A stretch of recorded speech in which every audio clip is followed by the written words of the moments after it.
Last class में हमने discuss कर लिया था law of mass action and equilibrium constant तक। अब हम इसको आगे बढ़ाते हुए इक्विलिब्रियम कांस्टेंट को गैसियस रिएक्टेंट एंड प्रोडक्ट के केस में कंसीडर करेंगे। देखो ये जो के सी लिखा है ये इंडिकेट करता है कॉन्सेंट्रेशन को जो हम रिएक्टेंट ले रहे हैं एंड प्रोडक्ट ले रहे हैं। अगर वो लिक्विड या एक्वस कंडीशन में है तब ये कॉन्सेंट्रेशन हमें रखना होगा, लेकिन अगर रिएक्टेंट एंड प्रोडक्ट हमारे पास जो हमने लिए हैं वो सपोज करते हैं कि गैसियस आ गए, ए गैसियस है, स्मॉल ए ले लिया मैंने, एंड बी से रिएक्शन किया, ये गैसियस है, तो अब इनके कॉन्सेंट्रेशन पार्शियल प्रेशर के डायरेक्टली प्रोपोर्शनल होते हैं। जितना ज्यादा मोल्स ए के होंगे, जितना कॉन्सेंट्रेशन होगा उतना ही पार्शियल प्रेशर ए का होगा इक्विलिब्रियम पर। बहुत सारे रिएक्शन ऐसे होते हैं जो गैसियस ही होते हैं, सारे के सारी गैस रिएक्शन करती है। सल्फर डाइऑक्साइड गैस है, ऑक्सीजन गैस है, इन्होंने आपस में रिएक्शन किया, रिवर्सिबली सल्फर ट्राइऑक्साइड बन जाता है। बैलेंस करनी पड़ेगी इस इक्वेशन को। ये गैसेस हो गए, गैसियस गैसेस। अब गैस का कॉन्सेंट्रेशन हम मोल पर लीटर में नहीं लेते, किस चीज में डिसॉल्व करोगे? लिक्विड तो हमारे पास है, मोल पर लीटर में कॉन्सेंट्रेशन हम ले लेते हैं, जो अभी इससे पहले हमने किया। गैस के कॉन्सेंट्रेशन हम पार्शियल प्रेशर इनके जो किसी स्टेट में, जब ये इक्विलिब्रियम स्टेट में आ जाएगा तो जो भी सल्फर डाइऑक्साइड के मोल्स हैं जितने ज्यादा होंगे इसका पार्शियल प्रेशर उतना ज्यादा होगा। गैसेस स्टेट में आपने ये बात अच्छी तरह से पढ़ी है। तो हम कॉन्सेंट्रेशन को रिप्लेस कर देते हैं इसके पार्शियल प्रेशर से। सपोज करते हैं यही इक्वेशन ली गई है, A and B giving you C and D, और ये सारे रिएक्टेंट एंड प्रोडक्ट सब के सब गैसियस स्टेट में हैं। जी लिखा होने का मतलब है कि ये गैसियस स्टेट है, और ए का स्मॉल ए मोल्स हैं, स्मॉल बी मोल्स हैं, small C small D moles ले लिए गए। अब यहां इक्विलिब्रियम कांस्टेंट के सी नहीं रहेगा, पी आ जाएगा। K P will be equal to partial pressure of C, ये प्रोडक्ट पहले लिखते हैं ना, और इसका कॉन्सेंट्रेशन जो भी हमने लिया, अब आप ब्रैकेट नॉर्मल भी लगा सकते हो, वो वाला भी लगा दो, कोई प्रॉब्लम नहीं है, power C multiplied by partial pressure of D, और पी लिखूंगा मैं, यहां गलत लिख दिया मैंने डी, ये पार्शियल प्रेशर ऑफ डी और उसकी पावर स्मॉल डी लिखना होगा, divided by partial pressure of A power A divided by partial pressure of B, ये हो जाएगा पावर बी।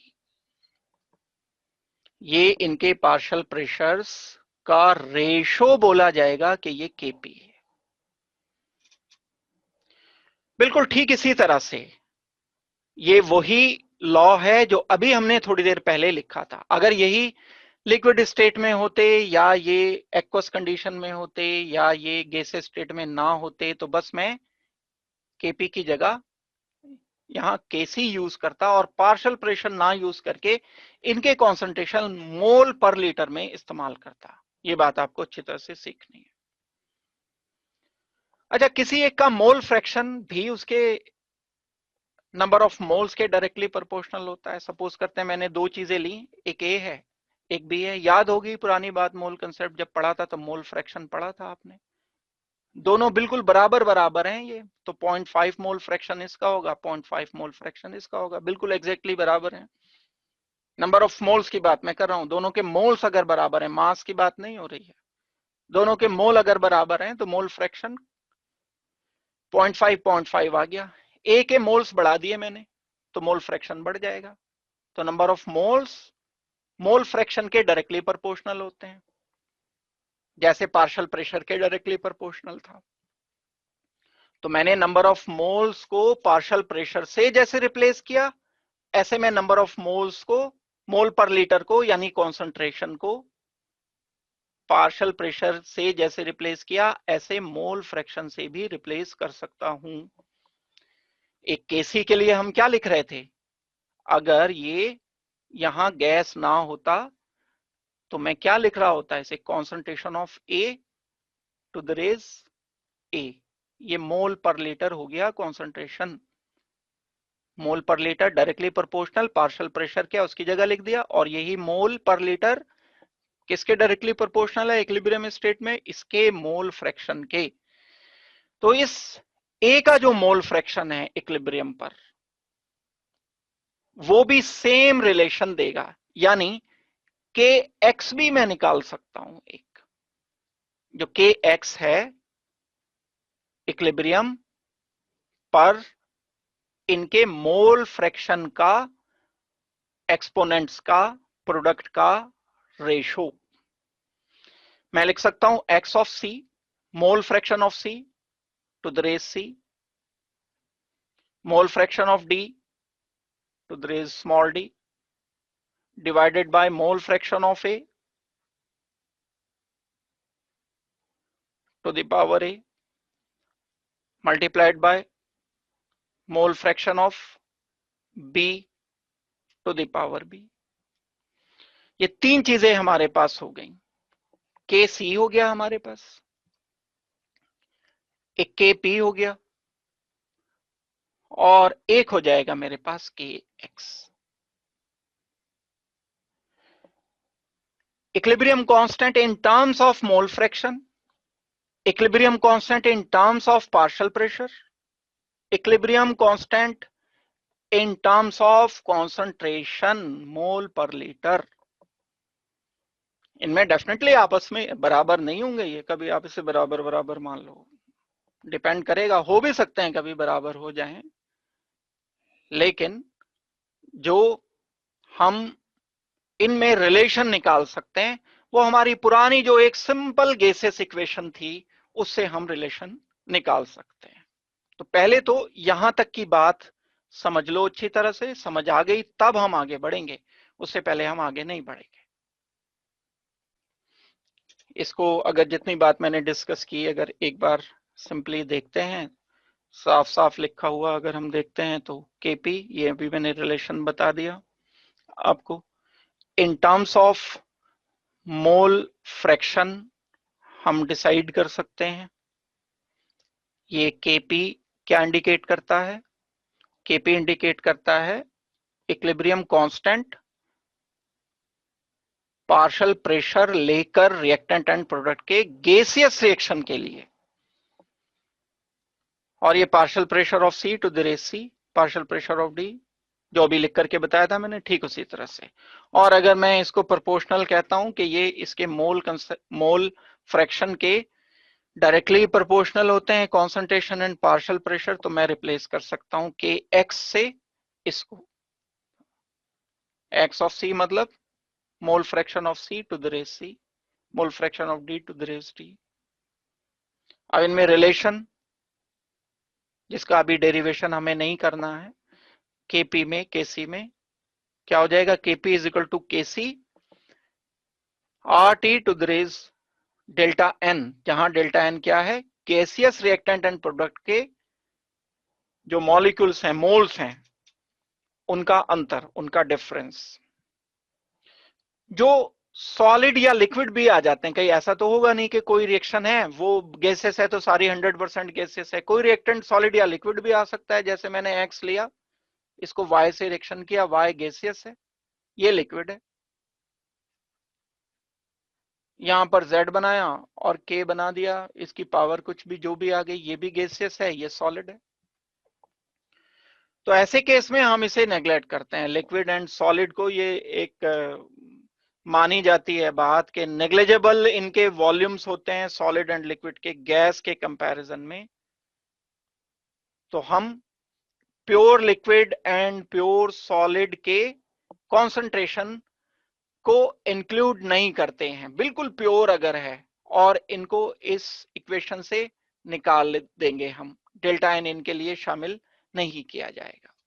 तो ऐसे ही आ गया मेरे पास K P is equal to K X P to the raise delta N.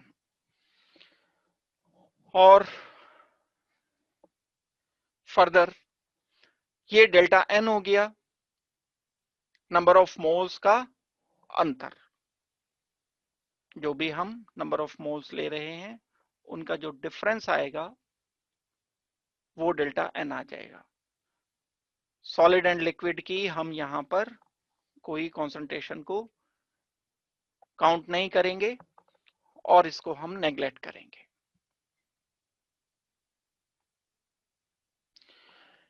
Equilibrium constant की characteristic हमें डिस्कस करनी है। बहुत सारी चीजें हमने इससे पहले जैसे कैरेक्टरिस्टिक डिस्कस की थी। रिवर्सिबल रिएक्शन की कैरेक्टरिस्टिक होती है, इरिवर्सिबल रिएक्शन की अपनी कैरेक्टरिस्टिक होती है। रिवर्सिबल की एक कैरेक्टरिस्टिक याद दिलाता हूं, जैसे डेल्टा जी जीरो होता है, उसके लिए इक्विलिब्रियम पर अगर हम करते हैं तो ये शायद मैंने डिस्कस कर दी थी बात, नहीं तो आज भी फिर ये दोबारा से आ जाएगी। तो एक एक करके इनकी कैरेक्टरिस्टिक को, इक्विलिब्रियम कांस्टेंट की के वैल्यू की, जो हम के बोल रहे होते हैं, इसकी हम कैरेक्टरिस्टिक को डिस्कस करते हैं।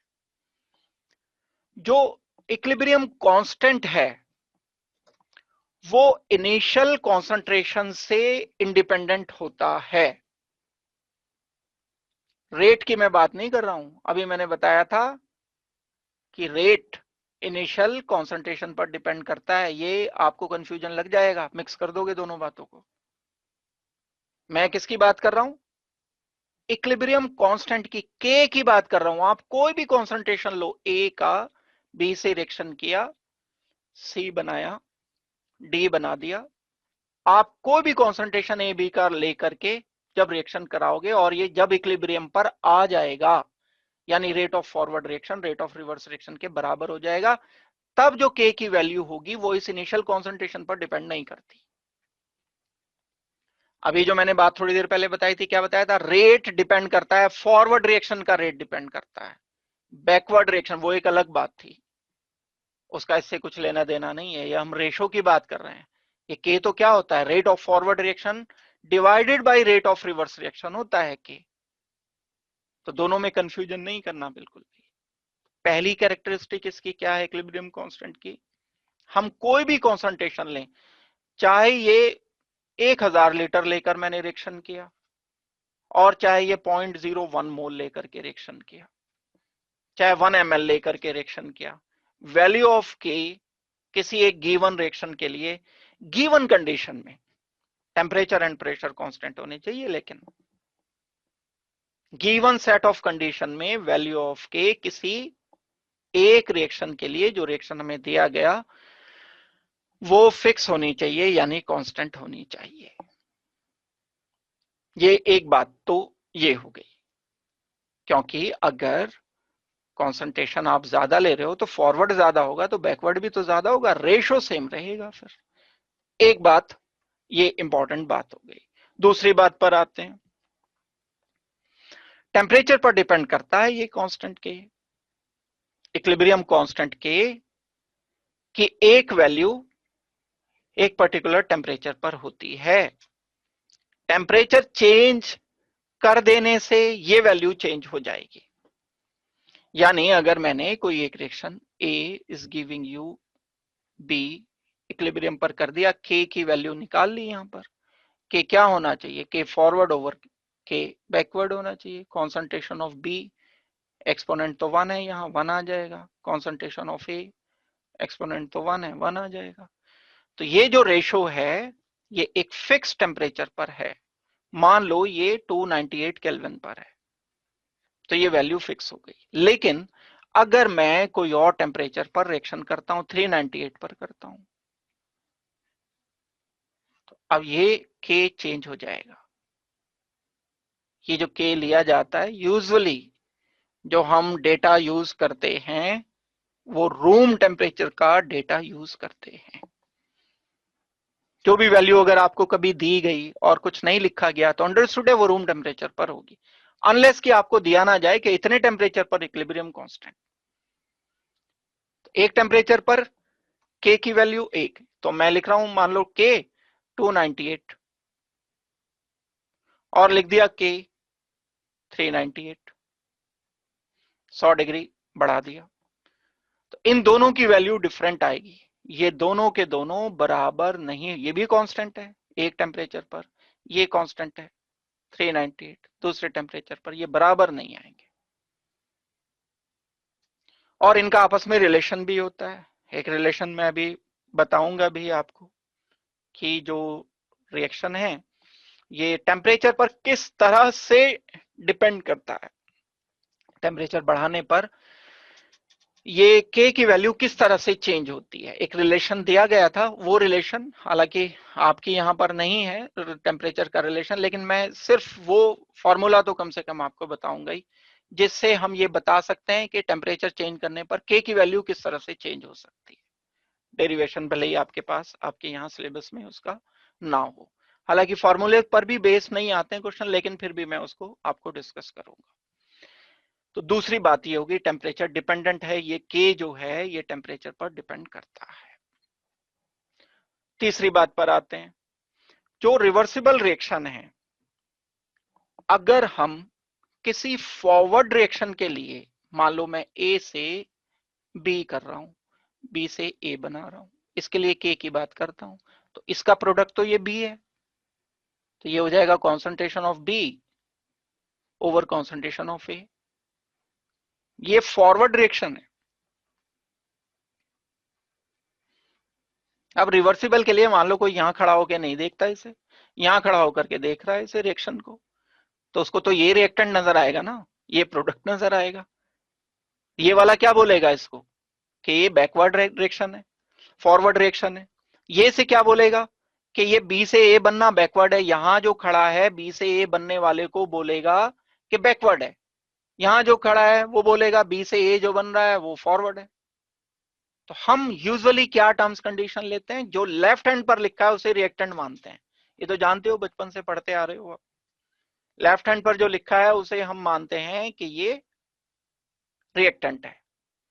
अब कभी अगर आपसे कह दिया गया कि बैकवर्ड रिएक्शन है, तो बैकवर्ड रिएक्शन आप मानोगे बी से ए बनने को, तो के डैश क्या होगा बैकवर्ड रिएक्शन के लिए। अब इसके लिए प्रोडक्ट हो गया ए, रिएक्टेंट हो गया बी, ये बैकवर्ड रिएक्शन के लिए हो गया कांस्टेंट, और ये फॉरवर्ड रिएक्शन के लिए इक्विलिब्रियम कांस्टेंट की बात हो रही है, आधे रिएक्शन के लिए नहीं, के फॉरवर्ड के बैकवर्ड नहीं है ये, इसीलिए मैं बी नहीं लिख रहा हूं, के डैश लिख रहा हूं उसे। तो अगर इन दोनों में इक्विलिब्रियम पर इन दोनों में कोई रिलेशन बताया जाएगा आपको, तो इसका रेसिप्रोकल ही तो है, B over A is equal to 1 over B over A है ये। तो के का एंड के डैश का रिलेशन क्या आ जाएगा, रेसिप्रोकल होगा। के डैश क्या है बैकवर्ड रिएक्शन के लिए इक्विलिब्रियम कांस्टेंट, के क्या है फॉरवर्ड रिएक्शन के लिए इक्विलिब्रियम कांस्टेंट। ध्यान रहे अभी हमने के फॉरवर्ड किया था वो हाफ रिएक्शन किया था, रेट किया था, रेट के लिए किया था, वो नहीं है ये अलग चीज है, ये पूरा रेशो है। छोटी छोटी चीजें क्योंकि पढ़ा होता नहीं है, शॉर्ट टाइम में आप लोग ज्यादा करना चाहते हो तो मिक्स हो जाती हैं चीजें, पूरा पूरा टाइम देकर के केयरफुली करोगे तो चीजें मिक्स नहीं होंगी। तो एक प्रॉपर्टी क्या हो गई, कैरेक्टरिस्टिक क्या हो गई इक्विलिब्रियम कांस्टेंट की, किसी भी इक्विलिब्रियम पर रेट ऑफ, जब हम रेट ऑफ नहीं, जब हम इक्विलिब्रियम कांस्टेंट फॉरवर्ड रिएक्शन का लेते हैं एंड रिवर्स रिएक्शन का यानी बैकवर्ड रिएक्शन का हम इक्विलिब्रियम कांस्टेंट लेते हैं, तो वो एक दूसरे के रेसिप्रोकल होते हैं। ये एक प्रॉपर्टी है जो कि हम डिस्कस कर सकते हैं।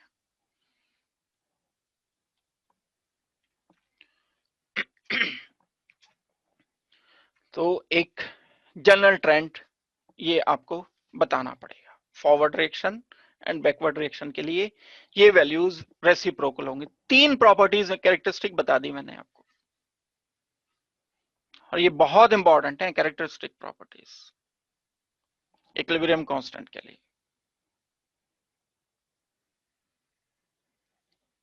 ठीक है, तीसरी चौथी बात, ये जो वैल्यू है के, ये बताती क्या है, ये बताती है एक्सटेंट ऑफ रिएक्शन को।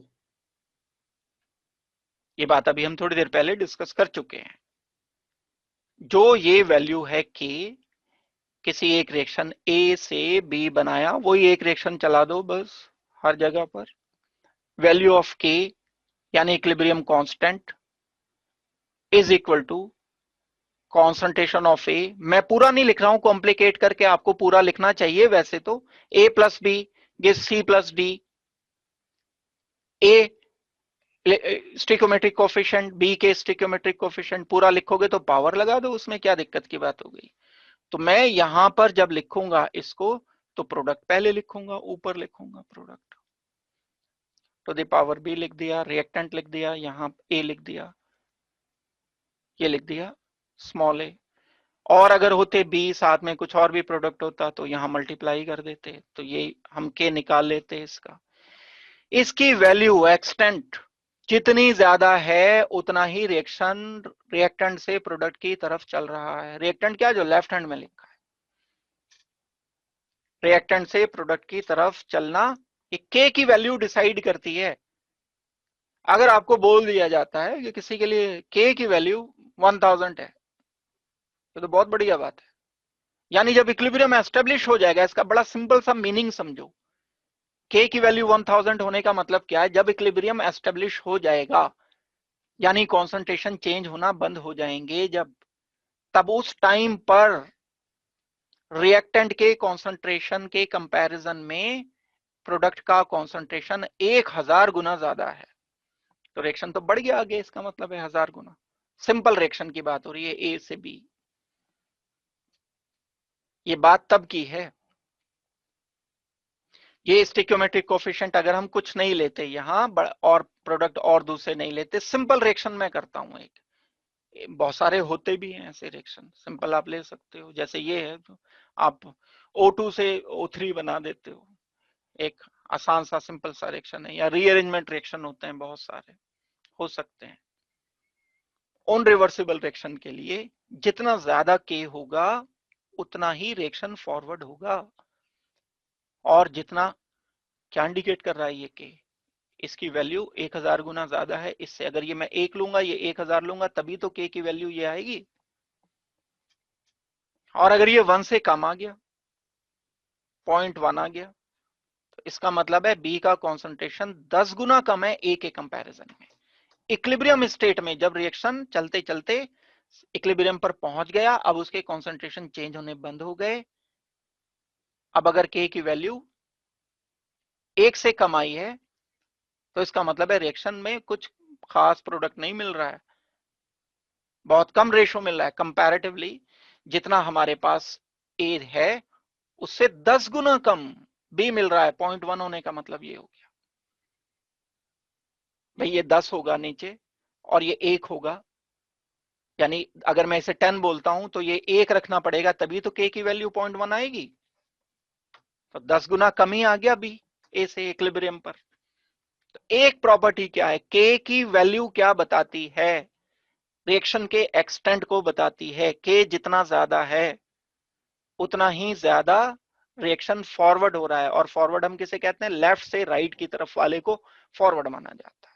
ये जो के की वैल्यू गिवन होती है लेफ्ट से राइट वाले के लिए गिवन होती है, बाकी किसी के लिए नहीं। तो चौथी प्रॉपर्टी ये होगी, 4 होगी। मैं अभी आपसे पूछूंगा, सुनूंगा, ये ध्यान रखना, पक्की तरह से इसे पढ़ते रहो। एक बड़ी इंपॉर्टेंट सी बात है, बहुत बढ़िया। अब लगता है सबको कि हम अगर रिएक्शन में किसी में कैटलिस्ट डाल देते हैं तो कैटलिस्ट डालने पर के बढ़ जाना चाहिए, तो इसका आंसर है ना। ना भाई, बढ़ेगा नहीं। कैटलिस्ट ऐड करने पर रिएक्शन तेज होगा, कॉन्सेंट्रेशन ऑफ प्रोडक्ट रिएक्टेंट के कंपैरिजन में बढ़ेगा नहीं, इक्विलिब्रियम जल्दी एस्टेब्लिश हो जाएगा। आप ऐसे समझो बस, ये वही वाले एग्जांपल पर आ जाओ, एस्केलेटर वाले पर। 2 एस्केलेटर बराबर बराबर में, जैसे एलांते मॉल में लगे हुए हैं अपने, वहीं पे पहुंच जाओ। 50 लोग यहाँ पर हैं, 100 लोग यहाँ पर हैं। ये नीचे से ऊपर 2 मिनट में जा रहे हैं, 2 लोग जा रहे हैं 1 मिनट में, ऊपर से नीचे 2 आ रहे हैं 1 मिनट में, ये फिक्स हो गए कॉन्सेंट्रेशन। कैटलिस्ट डालने का क्या मतलब है, कैटलिस्ट डालने का बस इतना मतलब है कि हमने इसकी स्पीड बढ़ा दी, इस एस्केलेटर की भी और इस वाले की भी। जितनी स्पीड इसकी बढ़ाई उतनी ही स्पीड इसकी भी बढ़ा दी हमने। तो अब ये 1 मिनट की जगह आधे मिनट में 2 नीचे आने लगेंगे, आधे मिनट में 2 ऊपर, और स्पीड बढ़ा दो, हो सकता है कि ये 10 सेकंड में नीचे आ जाए, दौड़ लगा पड़ जाए, एस्केलेटर जो है दौड़ने लगे फिर। तो आप जैसे जैसे कैटलिस्ट ऐड करते हो, कैटलिस्ट रिएक्शन को कभी भी एक बात ध्यान रखना, इंपॉर्टेंट बात है, रिएक्शन को होने में कोई मदद नहीं करता कैटलिस्ट। रिएक्शन की स्पीड बढ़ाता है सिर्फ जो रिएक्शन हो सक रहे हैं, पहले से हो सक रहे हैं। थर्मोडायनेमिक्स जिनको अलाउ करता है, जिन रिएक्शन के लिए थर्मोडायनेमिक्स बोलता है कि इसके लिए डेल्टा जी नेगेटिव है, हो सकता है ये रिएक्शन, वहां कैटलिस्ट उस रिएक्शन की स्पीड बढ़ा देता है बस,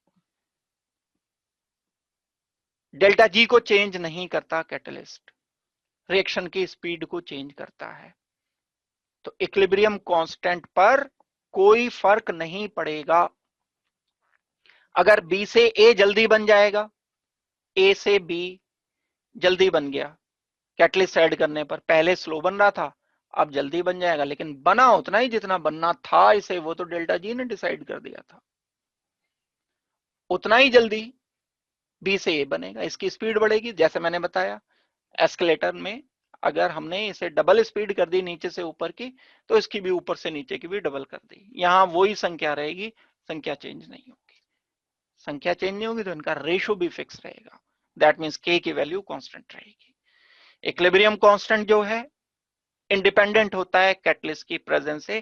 कारण अगर कभी बताना हो, रीजन कोई पूछ बैठे आपसे तो बिल्कुल बताओ, क्योंकि दोनों डायरेक्शन के रेट को यानी स्पीड को बढ़ा देता है कैटलिस्ट, और दोनों डायरेक्शन के बराबर बराबर तरह से बढ़ा। आप ऐसा समझ लो, ऐसे थोड़ा सा हम समझने के लिए कर सकते हैं कि कोई यहां से ए बन रहा है, ए से एक पहाड़ी है, हिल है, ये किसी आदमी को यहां से यहां तक रोड है, ये चढ़ाई करनी पड़ती है, चढ़ाई करके फिर ये इधर आता है, ये ए है, प्रोडक्ट बी बना रहा है, इतना इसको ऊंचाई पे जाना पड़ता है।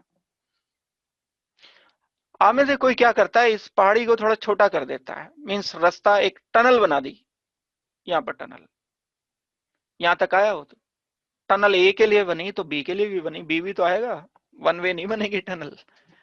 रास्ता कभी भी बनता है, इतना मुश्किल काम किया तो दोनों के लिए आसान हुआ रास्ता, ए से बी में भी जाना आसान हुआ, बी से ए में भी।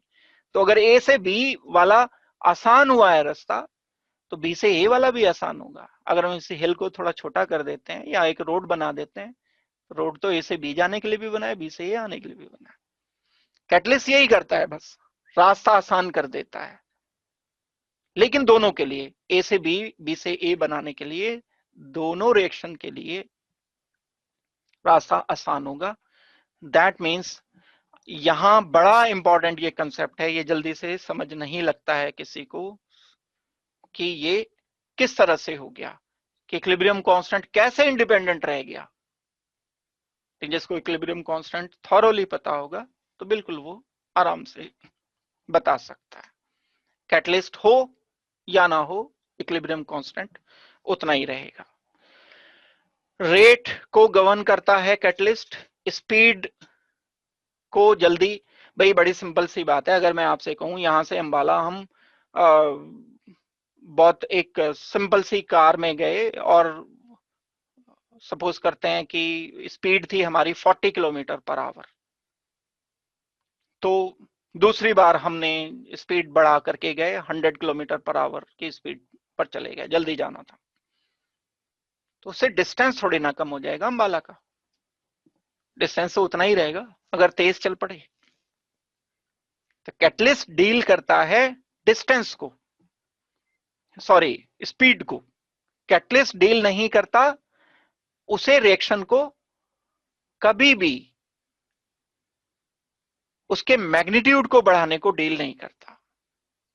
ये चीजें हम सोच सकते हैं। तो ये 5 पॉइंट मैंने अभी तक आपको बताए, आई होप कि ये 5 पॉइंट अच्छी तरह से इसके बाद वाला जो पॉइंट है ये हम कर चुके हैं, बस इसमें एक रिलेशन लिखेंगे हमने अभी डिस्कस किया था कि जैसे जैसे हम टेम्परेचर बढ़ाते हैं के की वैल्यू चेंज हो जाती है। कैटलिस्ट का कोई इंपैक्ट नहीं पड़ता, टेम्परेचर का एंड प्रेशर का इंपैक्ट पड़ता है। प्रेशर पर भी आएंगे अभी हम, जब गैसेस रिएक्टेंट होंगे तो प्रेशर का इंपैक्ट बड़ा इंपॉर्टेंट है, एक लॉ हमें पढ़ना होगा, वो लॉ हम पढ़ेंगे। तो मैं आपको वो रिलेशन बता रहा हूं, ये डेरिवेशन तो इसका नहीं है, लेकिन इस रिलेशन को मैं बता रहा हूं।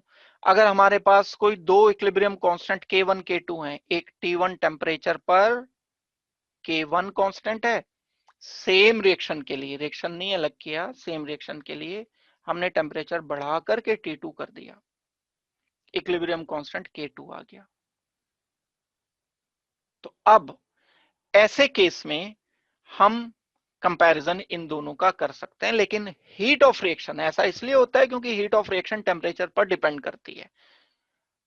हमने थर्मोडायनेमिक्स में पढ़ा था, जो हीट ऑफ रिएक्शन होती है एक पर्टिकुलर टेम्परेचर पर होती है, टेम्परेचर पर डिपेंड करती है, हीट कितनी निकली कितनी एब्जॉर्ब हुई, बाहर का एक्सटर्नल टेम्परेचर भी डिसाइड करता है।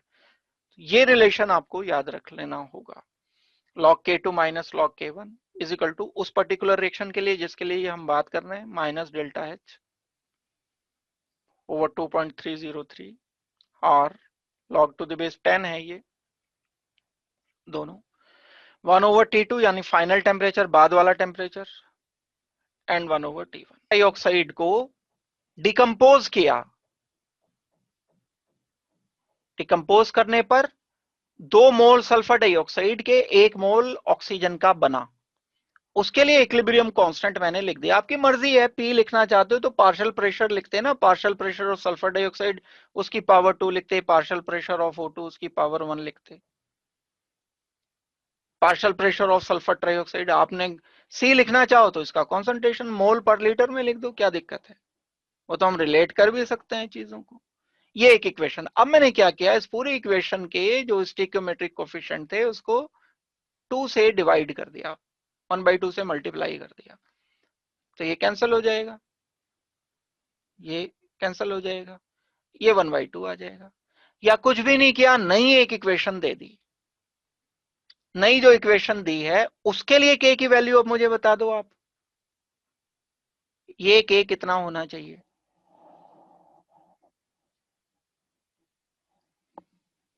ये के कितना होना चाहिए, product sulphur dioxide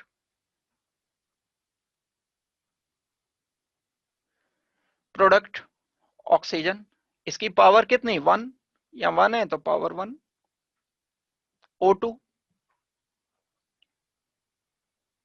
1/2 power, स्टिक्योमेट्रिक coefficient है, ऊपर लगाओगे power, divided by sulphur trioxide power 1, ये के अलग है, ये के अलग है, इसे के डैश कह रहा हूं मैं, ये दोनों बराबर नहीं है। जब हम किसी इक्वेशन को स्टिक्योमेट्रिक कोफिशिएंट को, जब हम किसी इक्वेशन के स्टिक्योमेट्रिक कोफिशिएंट्स को किसी नंबर से डिवाइड कर देते हैं तो के की वैल्यू अलग आती है। हमने क्या किया, यहां नया के फाइंड किया, इस पूरी इक्वेशन को डिवाइड करते हुए, सिर्फ ऐसे नहीं किया कि रिएक्टेंट के कॉन्सेंट्रेशन डबल कर दिए, हाफ कर दिए, प्रोडक्ट के कॉन्सेंट्रेशन डबल, वो एक अलग बात है।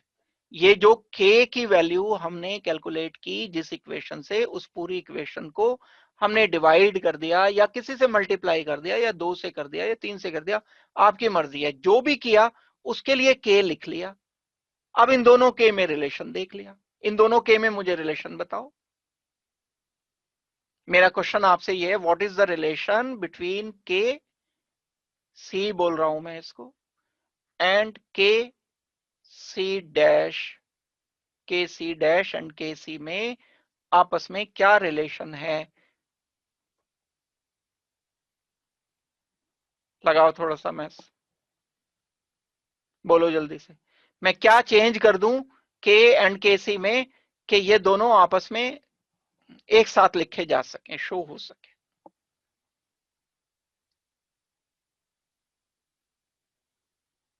बोलो भाई आंसर।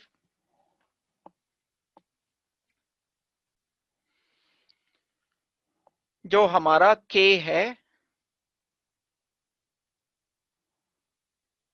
एंड के डैश है, सी लिख रहा हूं मैं इसको, या तो मैं इसका स्क्वायर कर दूं के डैश का, या मैं इसका स्क्वायर रूट कर दूं, ऐसे भी लिख सकता हूं मैं इसे, और के सी पावर 1/2, ये आ जाएगा हमारा रिलेशन। लेकिन ध्यान रहे ये जो रिलेशन आया है ये इस पर्टिकुलर एक गिवन इक्वेशन के लिए यानी 1/2 करने पर आया है। अगर मैं इसी को 2 से मल्टीप्लाई कर देता, ये इक्वेशन एक और, ये तो 1 लिखी मैंने, ये सेकंड एक इक्वेशन लिख दी, और एक थर्ड इक्वेशन मैं यहां लिख रहा हूं। इक्वेशन थर्ड में क्या करता हूं, इसे फर्स्ट इक्वेशन को मल्टीप्लाइड बाई 2 कर देता हूं डिवाइड करने की जगह, तो ये क्या हो जाएगा 4SO3 हो जाएगा, 4SO2 हो जाएगा, एंड 2O2 हो जाएगा। तो अब आप उसके लिए नया के निकाल सकते हो, नया के जो निकलेगा उसका इक्वेशन नंबर 1 के सी से रिलेशन निकाल सकते हो, के डबल डैश आ गया, उसका रिलेशन दोनों का आपस में कर दिया। जो भी ट्रीटमेंट आप यहां पर कर रहे हो वही ट्रीटमेंट के साथ हो जाना चाहिए। समझ आ गई ये बात? तो आज के लिए हम इतना ही रखेंगे, और इसके बाद कंटिन्यू करेंगे हम अगली क्लास में, नेक्स्ट क्लास में इसके बाद